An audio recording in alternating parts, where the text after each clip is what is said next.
Fellow conspiracy realists, this episode is for anyone who has a student loan, which is a large amount of people. Man, it was the most big boy pants moment of my adult life when I paid off my meager student loans. And I was very lucky to have gotten something called the Hope Scholarship, which in the state of Georgia, if you make A's and B's, pays for a large portion of your college. I took out a loan just to pay for some living costs and some equipment and things like that. And even that stuck with me for a long time. And when I finally was able to pay it off, it was a big deal. But I know people that depend on student loans for their entire tuition are not that lucky. Can you believe that I never had a student loan, guys? That's yes, awesome. I can believe that. I'm that privileged. Oh, my goodness. But I did pay my ex-wife's student loans, and they were steep. Mm-hmm. Especially with the interest rate. What was it? There's the old Mark Twain line about compounding interest.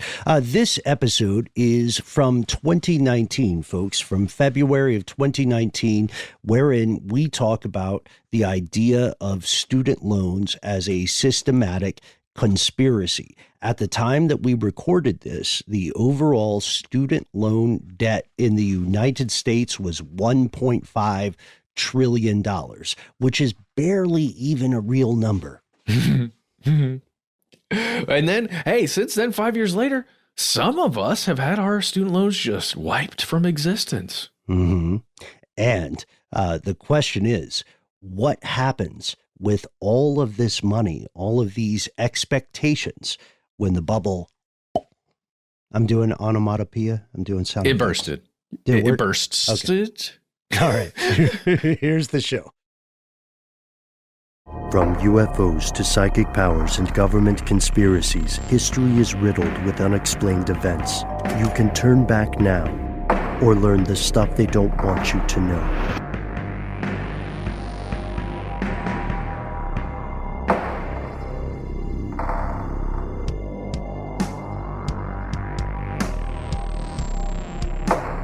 Welcome back to the show. My name is Matt. My name is Noel.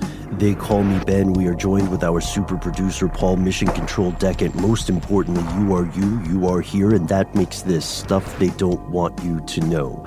A bit of a depressing episode, to be completely honest. I had a little bit of a dark night of the soul doing some of this research, but on a positive note, it reminded me of my college days, and I wanted to ask you guys, just generally speaking, did you have a good time in college?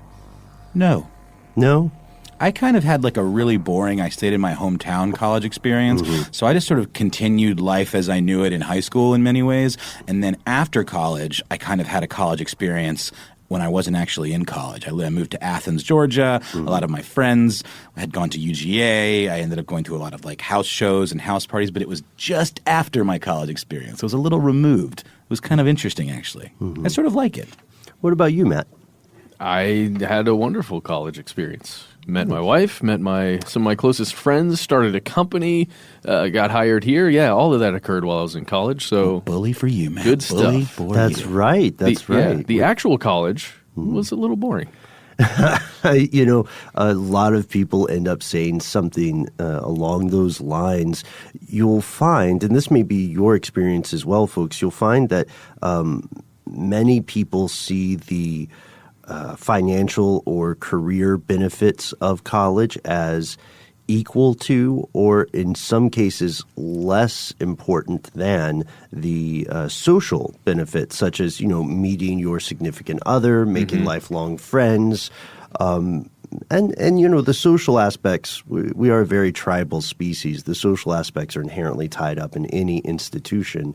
I mean, one of the big benefits of a fraternity is going to be, I'm sure there's a nicer word for nepotism, but that's what it is. It's a social network. Yeah, right. Exactly. So we hope that if you went to college, or if you are in college, or you're planning to go to college, that you have a great time. We also hope that you're very careful. For much of recent U.S. history, graduating college has been seen as one of those key prerequisites to later success in adulthood. And you'll read statistics that argue something along the lines of a bachelor's degree is over the lifespan of the person who holds the degree. It's worth several $million in terms of how it enhances their ability to earn money Over time. Over Yeah. time. Yeah, over time. Mm-hmm. Yeah. That's the first asterisk here.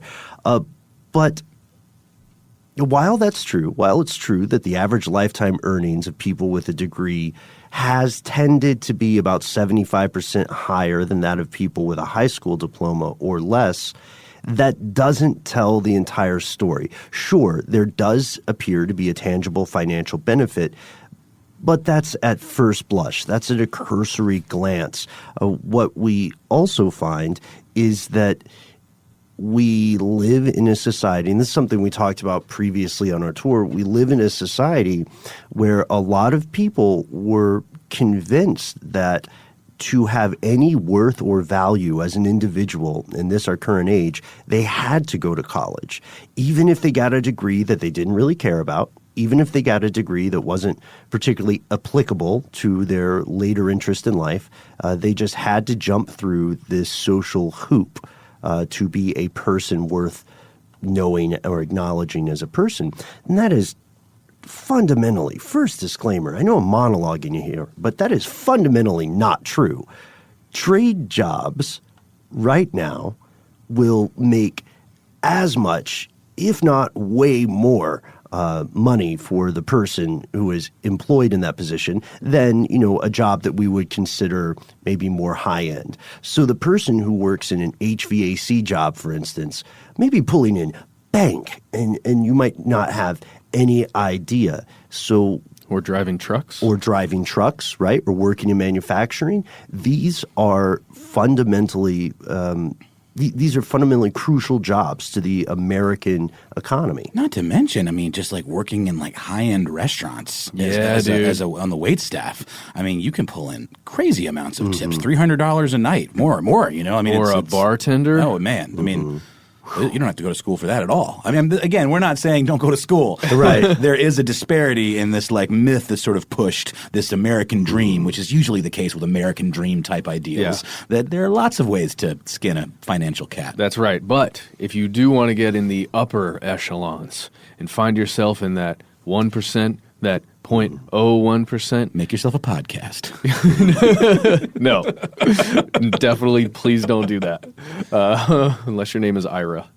But then let's see, I would say you have to have a college degree to make that kind of leap to those like heights, most likely, with the exception of maybe a handful of people that have ever gotten that through investing and through family funding.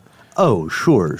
If by family funding you mean inheritance, yes, then that is clearly, that is the primary avenue for 1%hood.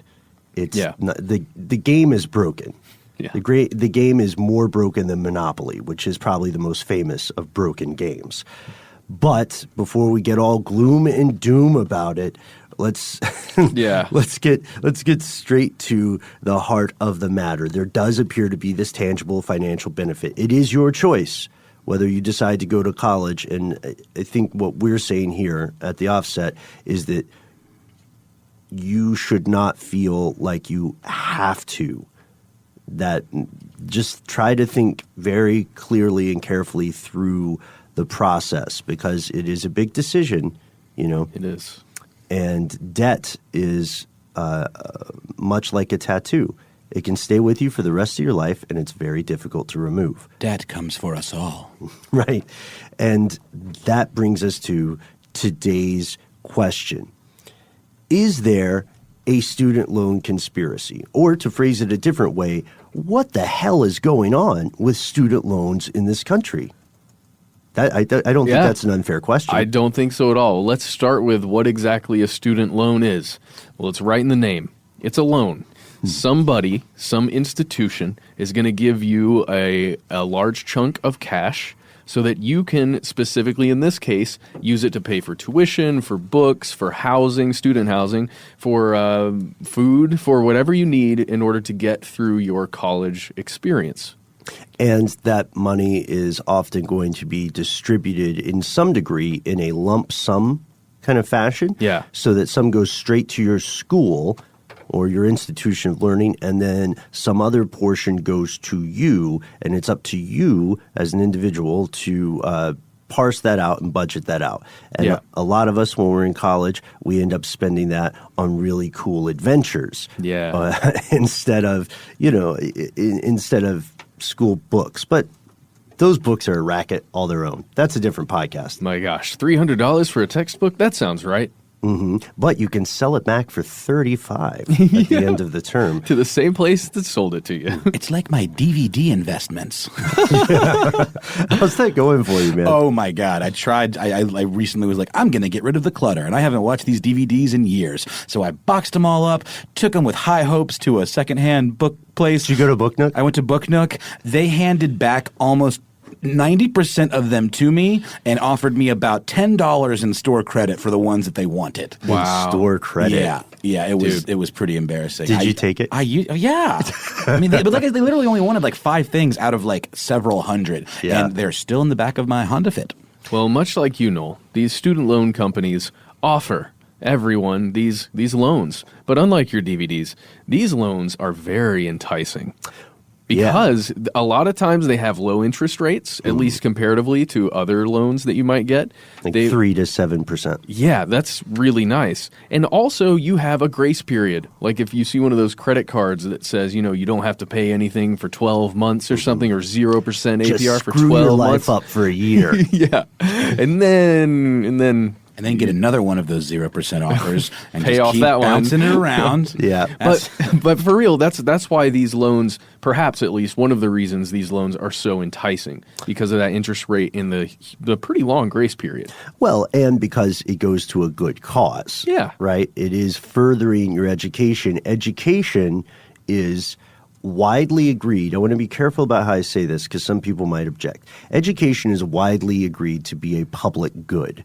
We can all agree that depending on the type of education we're talking about, knowing things like engineering, math, literacy, that sort of stuff, these things are just matters of fact rather than opinion. The more people who are aware of these things, the more people who are competent in these disciplines, the better society will tend to be. Huzzah. It's true. We can't – I mean, everybody – the world is not going to automatically be perfect if everybody gets a chance to study trigonometry.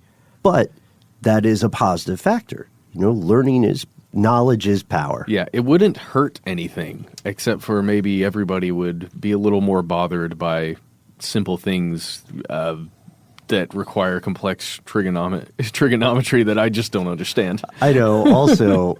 okay. Trigonometry may not be the best example, but it is true that these loans are for good cause. They have a grace period typically sometime after an education is completed. So while you are a student, past a certain threshold of course hours, you will not have to pay this loan. Not all student loans are the same. Some are federally funded by these United States of America. Some are private. And some are designed specifically, like Pell Grants, to help financially needy students. And those aren't really loans. That's money that is given to you. Yeah. Some offer protection for borrowers, and then, of course, interest rates that should be below market. And when the federal government issues these loans, they offer low fixed interest rates, and that makes them more attractive in contrast to private loans that may have a variable rate of some sort. So we don't have to get too far in the weeds on the different types of loans other than to establish the primary categories that differentiate student loans from any other kind of loan you would get. They're not a mortgage, they're not a car note, etc. These have private public lenders. They have qualification requirements, right? Mm-hmm. The primary one being that you can't get a student loan unless you're going to be a student. Right? They have lower interest rates, and they have flexibility on their payment schedules and their timelines. You said that these were enticing, Matt. Yes. You're absolutely right. Tons of people have student loans. There are more than 44 million borrowers, and people who have a student loan with some outfit Wow. in the country as we speak now. Yeah, and they had to. In many ways, these people were forced into this because in the decade between 2006 and 2016, the overall cost of college rose 63%. It's true. And that increased student loan debt by 4 times. The student loan debt now is at around 1.5, get ready for this, trillion. Okay. With a T, like T-Boz and TLC. Yep. Can't calculate it. My trigonometry skills are not up to par as they should be. Did you take trig? I did. I took advanced trig, but I had no idea. No idea. I kind of muddled my way through algebra, man. I was not good. Math is not my strong suit. I've got the gift of gab, my friends. So it's tough to think of 1.5 trillion. It's distressingly difficult for most of us to comprehend, to really comprehend what a billion is. You know what I mean? So one way that could be helpful to get our heads around what 1.5 trillion is to compare it to other things. Facebook is worth 541.5 billion-ish. Microsoft, 750.6 billion. Okay. These are ballparking. That means that the American student loan debt is worth more than those two entities put together. It's about 521 billion more than all the credit card debt in this country combined. Whoa. It's big money. That's so insane. big, so big that it's like ephemeral, made-up money. Like, I don't know. It just seems unquantifiably huge to me. Like, I mean, I get that it is, in fact, by its very nature, quantifiable, but it just seems like GDP kind of money. You know? I mean, it's bonkers. Or total U.S. debt kind of money back in the day, and now that's just ridiculous. But yeah, I see what you're saying. That's wow. Well, what's like the average amount that each person is like carrying around with? For people in the class of 2016, for instance, the average student would graduate with $37,172 in student loan debt. See, just to offer a counterpoint, I was lucky in that I had Hope Scholarship, which is a Georgia thing. I think probably Matt did as well. We all did. We're all pumping our fists here. I did still take out a couple of student loans, but it was to pay for like equipment that I wanted for my studies. I was doing film work, and I wanted like a nice computer and all of that, and just ways to supplement my income while I was in school. Yeah. Even though I worked, but it was like a crappy job at a music store. But so I don't have that much student loan debt, but it is the one that I pay attention to the least because of the fact that the interest rate's so low, and it takes them so long to actually come after you and call you and be like, hey, you forgot to pay your loan. And it's not that I can't afford to pay it. I just kind of forget, and I need to set it up on like an auto draft. But I think that a lot of people are in that boat because it's not as urgent feeling sometimes, unless you're just not paying at all. Then they'll start trying to take out, what's the word, garnish your wages, or there's definitely recourse that they can take, but it hasn't been that big of a deal to me. So for background, for anyone who hasn't heard of this or is outside of Georgia where a podcast is based, HOPE is a state level college attendance assistance program, financial assistance program for college, based on people's grade point average, originally based on the revenue for the Georgia lottery program, which was great press for the lottery here.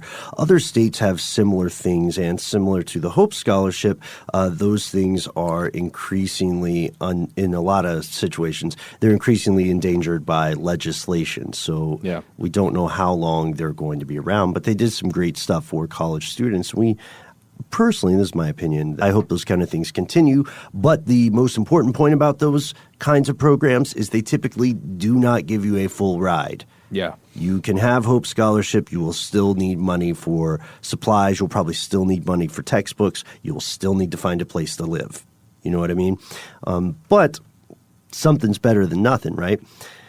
Still, these loans remain popular. Among the class of 2018, congratulations to everyone who graduated college last year. Big ups. Yeah, this is a massive achievement, and I wish you the best in your coming adventures. Let us know what your experience is like. Without having ever met, I can say that if you're listening now, there's an overwhelming likelihood that you also took out student loans sometime before you graduated in 2018. 69% of you did. And everyone who graduated, if we take everyone as one big group, that was an average debt of $29,800, including both private and federal. And 14% of the parents of people who graduated in 2018 took out an average of $35,600 in federal Parent Plus loans. Wow. I know. This is a lot of money on the table, but what price can you put on your future? So in many ways, this large agglomeration of debt has altered American society.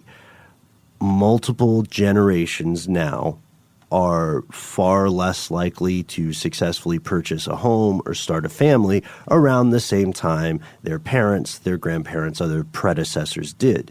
It's simply not the reality anymore that someone can get out of college, get an entry-level job, and then buy a car and pay it off in a few years, and then buy a house.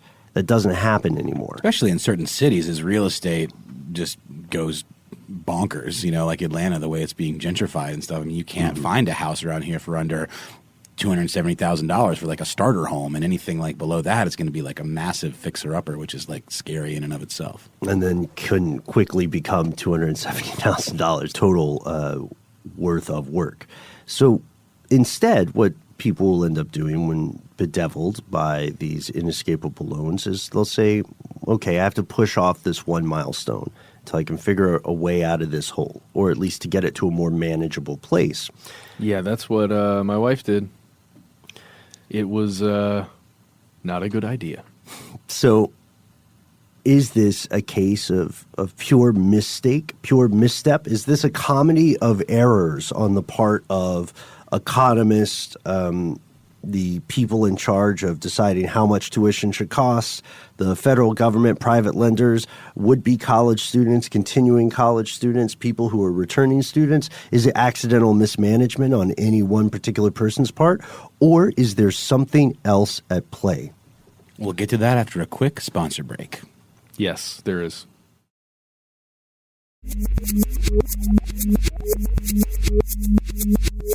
Here's where it gets crazy. Totally. Arguably, yes. Arguably, this is 100% something purposeful, but maybe not a grand conspiracy. Yeah. But maybe several different groups of motivated stakeholders. Sure, Yeah. stakeholders. I was going to say very greedy institutions. All right. Well. But no, it's true. They are stakeholders, right? Yeah. Greedy So- institutions that see you as a money battery. Yes, as a money battery that they don't ever have to throw away Yep. till you die. So the first student loans, if we want to look at a quick timeline of this, we can just run through this super quickly. First student loans in the U.S. were offered exclusively to kids at Harvard way Nice. back in 1840. And there were no public loans until the 20th century. And the U.S. Department of Education was founded in, 1867. They didn't give out federal student loans until the passage of something called Title IV of the Higher Education Act, or HEA, in 1965.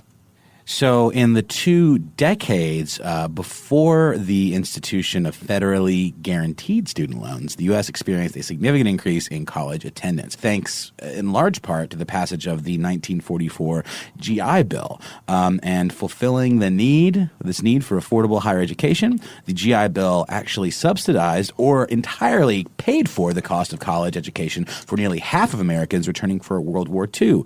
And you have to remember, this was a time where this was not an option. So this was like a big deal, and it was also a large percentage of our able-bodied men that were going off to war and then coming back and getting this benefit. So since its inception, the program has remained popular over the years. And it's true, a lot of people nowadays that it is a choice to join the military do so because of those GI Bill benefits. Which is a slippery slope when you think about it. It really is. Or they re-up, there's a whole thing behind it. So by 1976 or 1977, all undergraduate students became eligible for something we mentioned earlier, Pell Grants. And these two popular programs, the GI Bill and the Pell Grant, increased college attendance rates because people who previously would never have had a chance to obtain the financial support to go to college, they finally had doors that were closed to them open. Good thing, right? Yeah. American dream, right? However, not all of this assistance has been beneficial. The problems with student loans started to show up way back in the 1980s. Oh, yeah. Roughly 1986. That's when basically we as a country realized that we'd incurred around $10 billion in student loans. And if you think about 1986 dollars, $10 billion is like saying $1 trillion. At least it's close if you say that today. So in that same year, more than a quarter of students borrowed. And they owed more than $10,000 if you look at them, per person as an average, more than $10,000 in student loan debt. Wow, that would be nice. Just $10,000. I wish it was the 80s again. $10,000 in 1986 is the equivalent of almost $23,000 in 2018. I'll still take it. Still take it. Yeah, it's still a deal, huh? So by the 1990s, student loan debt really began to skyrocket. In 93, the average debt of a bachelor's degree, the average debt burden was about $9,000. 5 years from then, it was $15,000. And then by 2003, it jumped to $17,500.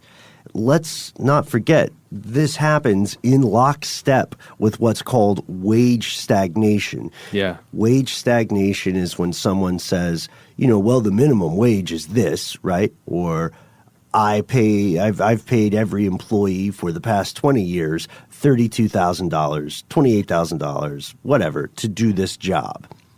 Never mind that everything else is becoming more expensive, right? Yeah. Never mind that every single one of those $28,000 individually and collectively buys less than it did before.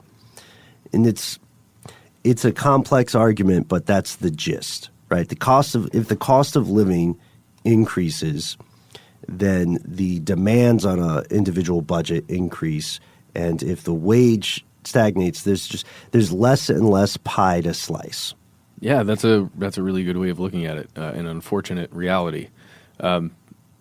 So you got that wage stagnation, but then you've also got this cultural thing that's happening in the U.S. at the same time, or at least roughly in the same time, where college is seen as an absolute necessity to become successful. Mm-hmm.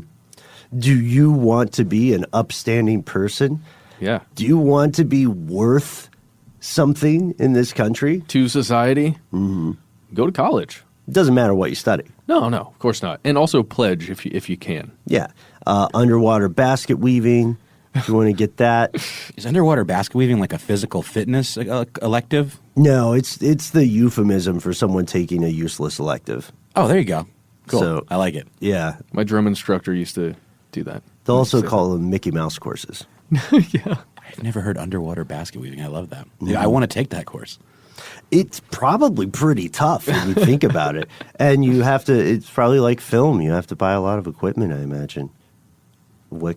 I'm thinking about this too much. You really are. I mean, surely you'd have to at least rent some scuba stuff if you were going to. No, anyway, no more tangents. I guess, does your body have to be underwater? Do you just have to put the basket underwater? Unclear. There are probably multiple levels. There's like a 101 and a 1. Anyway, let us know if you have experience with underwater basket weaving. At the same time that wages are not increasing, cost of living is increasing, college is becoming seen as a necessity, the cost of just going to college, just the tuition, is increasing precipitously. Yep. It's like now not only do you have to go here, but it's way more expensive than any of the other times before you were alive that people went. Ugh. And this puts us in a real bind as a society. We have to start asking ourselves, who profits? Now, the colleges and universities, that would be first on the list, right? There are nonprofit colleges and there are profit colleges, which could be the subject of their own show, the for-profit colleges, the University of Phoenixes and stuff like that. Yeesh. We can probably do a different episode about those, especially the unaccredited ones, which are frankly robbing students blind and going to court over it. But the institutions that we would all like to consider more legitimate also have their fingers in the pie. Colleges have been caught raising costs and blaming the increase on various outside uncontrollable economic pressures. You know what I mean? Yeah, like our president of the college needs to get paid a lot more millions. Mm-hmm. Yeah, right. Yeah. Or we have desperately needed infrastructure maintenance that we have to conduct, right? Yeah. Like ours is an old and storied institution, and the bridges and the walls won't fix themselves. That asbestos is not going to magically leak. I'm making that last one up, but you know what I mean? It's the argument that we have to maintain and upkeep the institution. Exactly. Makes sense. And would make more sense if it was true. It turns out in multiple cases that while these colleges are claiming they need to increase tuition primarily for these maintenance costs or like staff requirements, pensions, etc., what it turns out that they've been doing, they've been squirreling away massive cash reserves outside of endowments. I believe it was West Virginia got caught doing this, and their defense was that other schools do it. Oh, yeah, of course. So it's dangerous. And of course, Wall Street investors are in on the game. They're in on the game because if you want to profit from this kind of financial sphere, this financial market, one thing that's really going to stick out to you is that student loan debt, unlike many other kinds of debt, cannot be discharged. Discharge means, let's say, just pick a random coworker of ours. Not one of us, so I don't want to pick on us. Ramsey. Okay, so Hey, leave Ramsey alone. Right. So our super producer Ramsey Yunt, who is a fantastic guy, produces Movie Crush and I think works on Committed as well, right? Ramsey Yunt, let's say, things get weird. He gets too deep in the underwater basket weaving industry, and he has to, for one reason or another, declare bankruptcy. Statistically speaking, in this country, one of the main reason we declare bankruptcy is if something went wrong medically. We're just coming up with different episodes left and right. So let's say this unfortunate thing happens to Ramsey, and he is bankrupt, so he gets various debts discharged. Credit card debt, consolidated discharge, mortgage, consolidated discharge. Let's say he loses his house and he has to move to a rental or something. Car note. Let's say car's repossessed. Boom. So he gets a fresh start, and he keeps his nose clean and maintains good financial hygiene. Then eventually he will recover from this, except for his student loans, which will almost never go away. There is a myth that says student loans never go away during bankruptcy. That's not true. It's just virtually true. It's very, very difficult. Like on the order of 90% of student loans are going to stay with you if you go bankrupt. Yeah, I'd say generally what I've seen happen is they get deferred just for a time period, and then Right. they just come right back. Yep. Or, and this may not be the way it works in bankruptcy, they may enter forbearance, Ooh. which is like the ugly cousin, the ugly, meaner cousin of deferment. Yep. So, of course, investors are going to be in this game because it's a debt that will always need to be paid. And in some cases, it's a debt, depending on the way it's paid, in some cases, it is a debt that follows people for decades or the entirety of their lives. There are people who have retired, who are 65 plus, and still are paying their student loans. This is true. Yeah, there are people in my immediate family that are in that boat. And it's not discharged, right? It's not changed. And in some cases, we have people who are who are paying entirely on the interest or the fees of their loans rather than the principal. There's a great anecdote in the Rolling Stone about a lady named Veronica Martish. She's a 68-year-old veteran at the time of writing. She served in the armed forces during Vietnam. She's a grandmother. She's had a clean record her entire life, and she considers herself a patriot. But student loans ruined her life. In 1989, she took out an $8,000 student loan through Sallie Mae. And then 5 years later, after some people died in her family, she fell behind on her payments. She entered a loan rehab program. And with fees and interest, that original $8,000 loan ballooned into $27,000. She has, this woman, to the date of that article, which was relatively recently, she has paid more than $63,000 to date and is nowhere near getting rid of the principal. From $8,000, just to reiterate, from $8,000 in 1989 to $63,000 paid. Yeah, that is terrible, and that is not an uncommon thing, unfortunately. Even if you took out loans in the early 2000s, the ballooning factor and trying to pay down the principal while furiously paying off all that interest, I think we all know what that's like. Yeah, and I mean, again, I'm not trying to be flippant about it, but mine has not shrunk very much at all. Even though I didn't take out a ton, it's like maybe like $10,000, something like that was what I took out to begin with, maybe even less. It's not that far away from where it was when I started it in like the early 2000s or, around 2004. So, yeah, it's something that even if you don't notice it, it's definitely not doing you any favors, and you are paying into the system by not paying it off, But I can't imagine her situation. That's terrible. It's heartbreaking. Yeah. It's heartbreaking.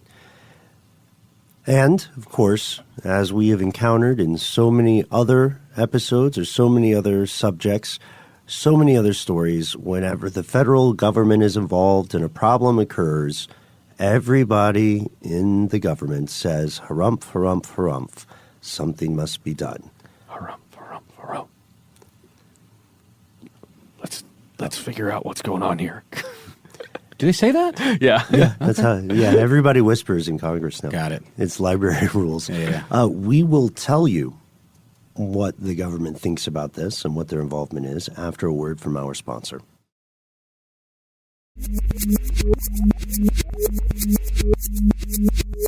So, yes, Uncle Sammy Boy, the feds, Big Brother. Sam the Sham. The United States of America. Sam the Sham, great band, by the way, great performer. The federal government is the biggest lender of American student loans. This makes sense. For years and years and years, a lot of this money was managed by private banks and loan companies like Sallie Mae, who I have often referred to as my real long-term girlfriend. Mm-hmm. Only now, it's not even Sallie Mae anymore. We'll get to that in a second. Yeah. In 2010, Congress cut out the middleman of their lending fees, and Sallie Mae spun off its servicing arm into the publicly traded company Navient, which is a weird name for a girlfriend, but just the same, there she is. She's actually gender. Navient is gender neutral. Yeah, it's 2019. That's right? true. So Navient's not too far from Sallie Mae, though. They're led by former execs from Sallie Mae, and the company describes itself as a leading provider of asset management and business processing solutions. I know, for education, healthcare, and government clients. But it's best known on these mean financial streets as being one of the very lucky companies that won coveted federal contracts to make sure students repay their loans, and that's where the trouble begins. Why are these coveted, you might ask? Navient is the primary point of contact, or the servicer, for more student loans in the United States than any other company, handling 12 million borrowers and $300 billion in debt. So surely there's money to be made with those kind of figures. Yeah, and the company really made it big, at least under the Obama administration. Not necessarily that the administration had anything to do with it, but during that time, they flourished, let's say. Its stock rose sharply after the election of Donald Trump, which is nice. That occurred not that long ago. And a lot of other companies saw a big spike there.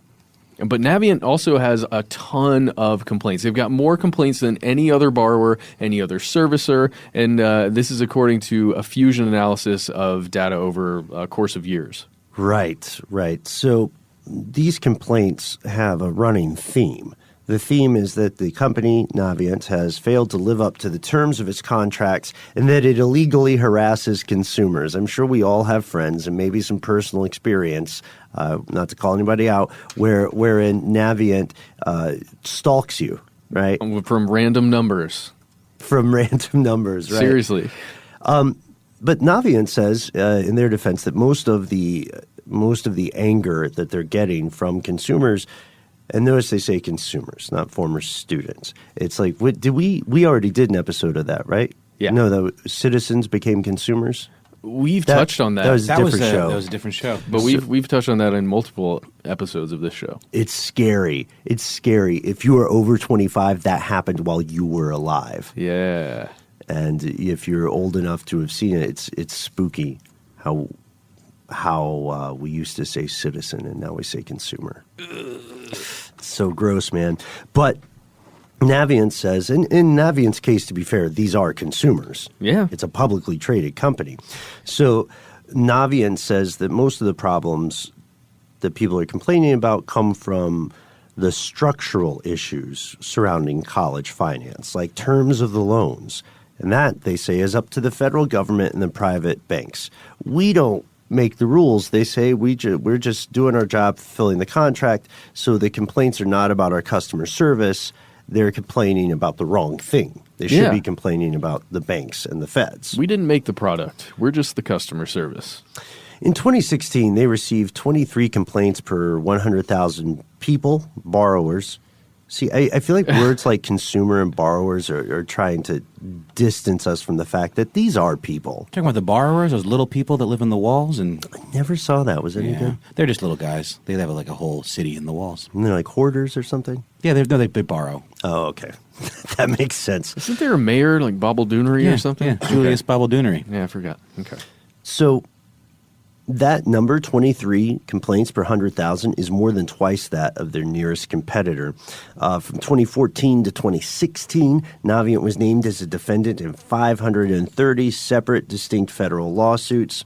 Which actually seems a little bit low to my ear. Well, yeah. How are you going to afford to help file a lawsuit? That's true. Okay.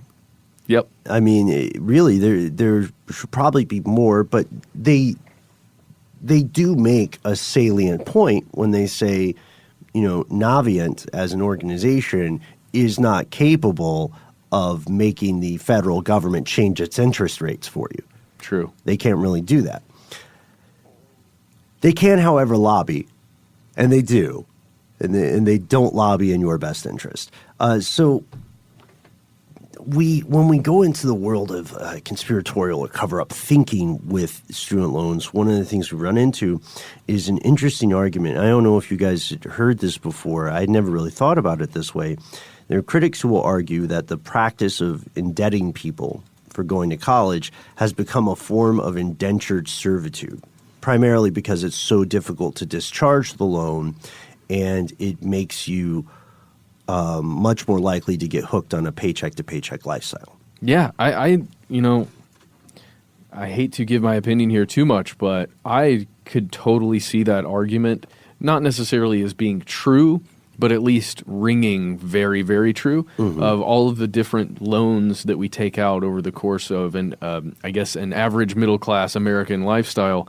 Just the sheer number of loans that we take out that are large enough that cause us to be paying them for decades. I mean, easily decades. Everything from, your house to your car, depending on what you buy, to your loan. Well, not to mention the helicopter pad that you have to have installed on your house. It's a you're whole still thing. Paying on. You have to get it. Like legally, you have to get the pad, which I think is malarkey. Well, no, and to your point, Matt, I mean, these are a lot of things, too, that are similarly to the American dream of college. They're pushed on people to the point where they feel like if they don't do it, if they don't sign the paperwork, they don't get into that space, they are less than, and they will be seen as less than, whether it's status-wise or whether it means they won't be able to get that job or they won't be taken seriously for that, meteoric rise in position that they plan to plot, that means they did a good job at life. That's a thing, I mean, the whole idea of buying a house has its own drawbacks and issues involved, inherent in it. Oh, absolutely. And to your point, Ben, that you were saying earlier, of all of these loans, the student loan is probably I would consider it to be the most nefarious because it is so difficult to discharge. It's that one hook that sticks in you, even if you declare bankruptcy. Yeah, totally.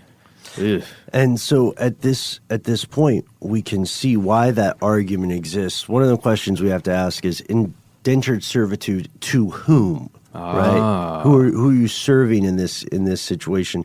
The argument will usually be something along the lines of, well, we're making sure that people are too busy, scared, and anxious to rise up against the status quo. It's kind of like an Occupy argument, if you remember the Occupy protests from a few years back.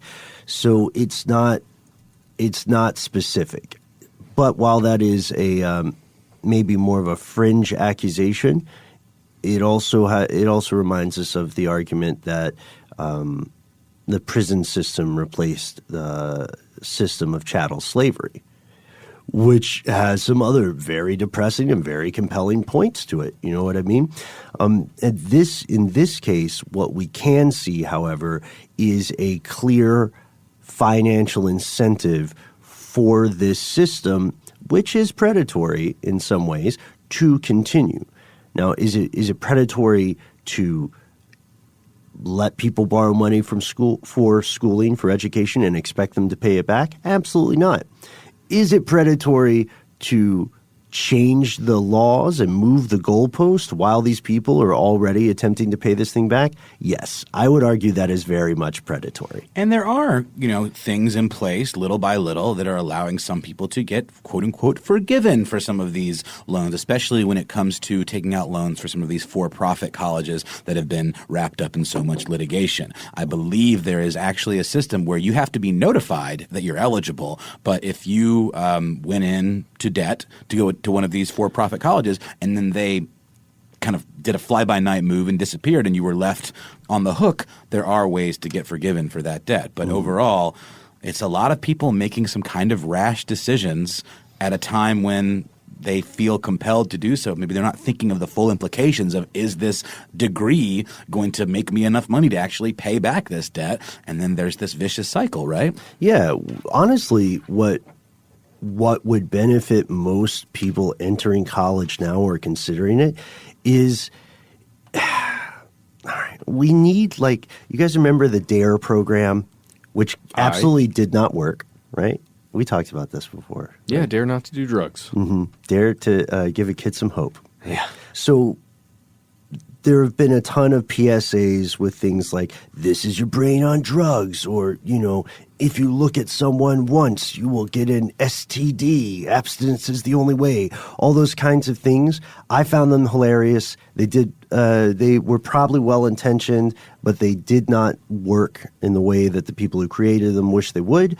We could use some heavy-handed, alarmist PSAs about the student loan industry for kids who are juniors or seniors in high school. Or even, I don't know, even early high school, I would say. Just so as soon as you get in that environment, you're thinking about it, and you can bring something to your parents. Yeah. I don't know. I would lobby for that. We also need more mandatory financial awareness classes. Yeah. And people should just have to take a budget class in high school. Why is that? It makes no sense. So many things they make you take that are such a waste of time. That would really set a foundation. Yeah. They expect your parents to teach you, but so many people's parents are bad at money. Right. What's the incentive to teach it, though? That's where the question gets tricky. Are you saying that it's almost like systematic that we keep people in the dark about smart financial decisions so that the powers that be can reap the benefits? I'm just saying it seems like an easy win to say, hey, let's teach people basic budgeting. Home economics, man, 8th grade. Y'all didn't get that? Underwater basket weaving. Okay. 6th grade. I mean, Matt, you might be laughing now, but I'm telling you, if you catch this guy with some straw in a pool, I don't doubt it. Oh, I am out of control. it's a beautiful thing to watch. And it's cool. You know what's even better than underwater basket weaving? Synchronized underwater basket weaving, when you have a whole group of people doing it. I don't know, man, it creeps me out. In sync. Which is what the boy band is named after, right? That's how they all met. That's totally right. So is this a bubble? This is one of the big concerns. I mean, not underwater basket weaving or boy bands. I think K-pop is here to stay also. But is this student loan situation a bubble? The answer for a lot of people is going to be yes, but the answer for a lot of people is going to be no. We should explain what we mean when we say a bubble in terms of economics. So there's a guy named Brent Goldfarb, a professor of business at the University of Maryland. He's an author of a book called Bubbles and Crashes, The Boom and Bust of Technological Innovation. And he says the best way to think of a bubble in financial terms is to think about a stock that people keep buying mostly because other people are buying the same thing. It's a herd movement. And then Vice wrote a pretty solid article about this, and they said the best known examples of recent bubbles would be the mortgage crisis, the homes that people live in the U.S. So what happened is at least two different sets of people started thinking the price of something, housing in this case, was just going to keep going up. So people kept buying property for inflated prices, and people kept lending the money to do so. Right? Eventually, the center cannot hold, like Chinua Achebe says. And so the another bubble would be the dot-com stock bubble in the 2000s, right? And they were very different, but they shared one thing: the mass runaway delusion about how much people thought something was worth versus how much it was actually worth. And the problem here is that people feel like companies like Navient and Wall Street investors and colleges and universities are accelerating this bubble because people are saying, well, a college education is worth so much over the span of my life that I should go to college even if it costs twice what it did when my parents went, right? And of course, we do have to mention that scholarships are great. Get a scholarship if you can, right? Yeah, just write some essays. Mm-hmm. Yep. And one of my relatives said it this way. They're like, no, you have to toil away like a slave in high school so that you can enjoy your life later. Okay. It was tough love, but they were right. So now we're in a situation where some economists worry that we will reach a point where we have generations of people who can never afford a home, are having a very difficult time raising children, let alone saving for retirement. That's a pipe dream at this point. And eventually they may reach a breaking point, and just like the scene in that REM music video during the traffic jam, Everybody Hurts, people might just get out of their cars and walk away. In this situation, they may just stop paying their loans and say, screw the credit rating, this system is not real, rage against the machine, bulls on parade, eat the rich. And the thing is, I know plenty of people who, again, like I feel like a jerk, but I pay my bills, but sometimes I let the student loan one kind of lapse because they haven't really given me an incentive to not do so. I never really get charged late payments. It's not that big of a deal if I forget to pay occasionally and just have to get a couple of annoying phone calls. But I know people that have gone years without paying. And if more people start acting like that, that's when the bubble burst happens, right, Ben? Mm-hmm. Yeah. It's something that takes cooperation from all sides. And some people have gone so far as to leave the U.S. entirely and start, I kid you not, an entirely different life in a foreign country. I would refer to Vice again. They have an excellent article on this by Alexander Coggin, Debt Dodgers, the Americans who moved to Europe and went AWOL on their student loans. And you can find various stories of people who moved to Europe and maybe some other countries because they felt like they had no choice. They had no way to get a decent job that would allow them to pay back the loan. And now it's a shame that we're not going to be able to end this with a nice bow or a ribbon, a nice pat answer. Well, and it's because it never ends. And it's because of this thing called forbearance. That's what it is. I'm telling you, that's why this doesn't end. This is one of the primary reasons that this whole thing seems to be an issue. So forbearance, we mentioned it as the meaner cousin of deference. But if you really think about this, and this is exactly what my wife did, and it's why I'm going to be paying student loans for the rest of my life probably, even though I didn't take any. It's because she went into forbearance with her student loans at one point. And rather than just the loan being on freeze and you don't have to pay anything, the interest continues to accumulate as you're not making any payments for whatever the allotted period of time is. It can be a year, it can be 6 months. It just depends. And then that interest, it's not like it goes away. It gets added to the principal of the loan. Is that the same thing as having a loan that's in rehabilitation, like rehabilitating a loan? That's a term that I've heard thrown around as well. I don't think it is. I don't know. But there is something where when you just straight up don't pay your loan and then you start having conversations with the lender to get back on track, they assess how much you can actually afford to pay, and it can be quite a little amount of money, but just getting back on track to paying that loan. But you're never going to pay it off. They just want something from you, you know? Well, yeah. Right. And that's the thing with forbearance, because as you're adding to that principal, Noel, you were talking about how hard it is to pay off your principal, because you are paying such a large percentage of interest with every payment. It's terrifying that there are so many humans that are stuck in this kind of deal. In this cycle. Because they were either told that forbearance would be a good idea for them, or it would be a Band-Aid basically to fix your current financial situation where you can't afford to pay your student loan payment. Then it wraps you up for the next 30 years. According to statements by former loan servicing employees, forbearance was one of the go-to ways to process a call.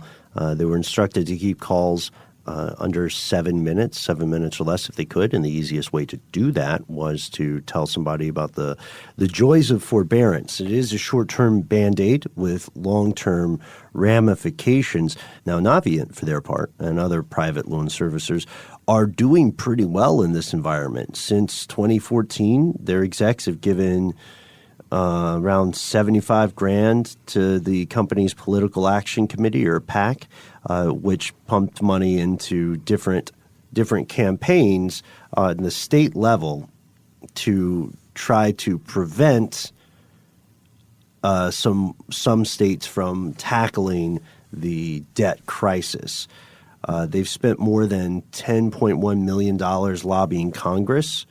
4.2 million of that spending alone came since 2016. So that means that Navient's lobbying is increasing in step with the bubble. All of the stakes are getting higher. There's more and more and more money and people involved, and more children's futures. I mean, that's cliche, but it's true. So where does this leave us now? Now, let's be honest. There are a lot of people who will say, this is an issue of personal responsibility. You make your bed, you sleep in it. And there is something to that, right? But it is disingenuous at best to say that these people are given full awareness of what they are agreeing to do. Yeah. That's why in any experiment you hear the phrase informed consent rather than consent. And this is an important difference. And maybe it's not a one-on-one comparison, but it's still a pretty good one. Student loans began as a means of allowing less privileged Americans to chase previously unobtainable parts of the American dream. And now, regardless of how you feel about individual cases, on a national level, this has become a paralyzing generational problem. What happens when no one can pay the debt? What happens when no one can buy a house? Are we going to get to that point? I mean, that's dystopian, that's alarmist, but it is distantly in the cards. Luckily, now, if you're listening and you're underwater or a student loan or someone you care about is, you can find counseling for student loans. There are numerous counseling services. Go with a nonprofit one or a government-sponsored one, just because some might be scams. Some loan consolidation things are scams. I'm sure you've met someone who has received one of those weird notices, or maybe you received one where they will, send you junk mail disguised to look official. It's all about due diligence. Like, seriously, get online, find out what people are saying about whatever company it is or whatever group or governmental organization before you do anything. And like you said, Noel, there are forgiveness programs, right? Two that may be of great interest to some of us: the Teacher Student Loan Forgiveness Program and Public Service Loan Forgiveness Program. This means if you work in a qualified job for a number of years, poof, your loan has disappeared. But the problem here is that not everyone can take these sorts of jobs for one reason or another, right? Then the big thing on the table, off and on again all the time, is student loan refinancing. But what is that? So let's put it like this. What if borrowers could reduce their interest rates? This is the question that proponents of refinancing are asking. And in this case, technically, they'd be able to pay back their loans on time, improving their own credit and financial well-being while supporting the integrity and sustainability of the federal loan program. Seems like a win-win. Yet, refinancing is incredibly expensive. In 2014, the Congressional Budget Office estimated that Senator Elizabeth Warren's refinancing plan would cost just shy of $60 billion over a 3-year period, or twice the annual cost of the federal Pell Grant program. So it's expensive. Yeah. Also, the way it would work out, the savings on that refinancing wouldn't be that much on an individual level, and it wouldn't. It would help people who are already capable of paying loans more than would help people who are already defaulted or having difficulty, It's the same as like refinancing your house, right? Yeah, you get a better rate. Mm-hmm. You technically are able to pay it quicker because you're not getting eaten alive by high interest and late fees and things like that. Exactly. And right now, I believe there is a federal case going forward. A judge ordered the Department of Education to implement a student loan forgiveness rule that meets I think it's what you were talking about. It meets you have to meet a couple of different requirements, and it's in reaction to those really sketchy schools that closed down, right, and left their students high and dry. So there is hope. There is always an action you can take, but the next time someone tells you that millennials or insert generation here is wasting their money on avocado toast or whatever. Good though, man. It is, and it's not that expensive. You make it at home. You can make That's it the at home. secret. It's just as good. Just as good. Yeah. So the next time someone spews that kind of stuff, just remember that a lot of these people are probably scraping by, and it's not out of laziness that people aren't, buying houses or having 2.5 kids. It's a matter of survival for a lot of people. That's right. Okay. Do you have a student loan story that you want to tell us that won't make us all feel just absolutely terrible? Or maybe one of those that you just want to share to get it off your chest? Yeah. Do you have something that's like a PSA for your fellow listeners about student loans? Do you have an inspiring student loan story with a happy ending? And do you want to deliver it in your own voice with the potential of it actually ending up on an episode of the show?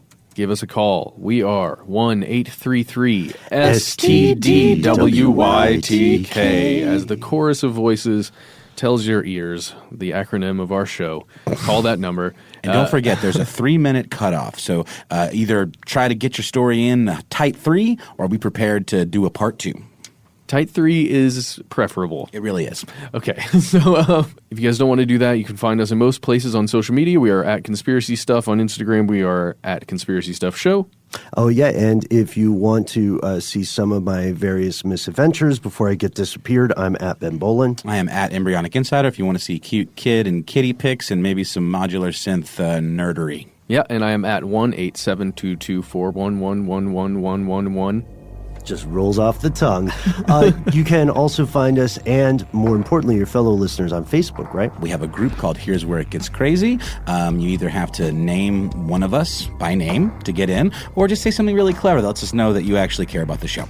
Honestly. And that's the end of this classic episode. If you have any thoughts or questions about this episode, you can get into contact with us in a number of different ways. One of the best is to give us a call. Our number is 1-833-STDWYTK. If you don't want to do that, you can send us a good old-fashioned email. We are conspiracy@iHeartRadio.com. Stuff They Don't Want You to Know is a production of iHeartRadio. For more podcasts from iHeartRadio, visit the iHeartRadio app, Apple Podcasts, or wherever you listen to your favorite shows.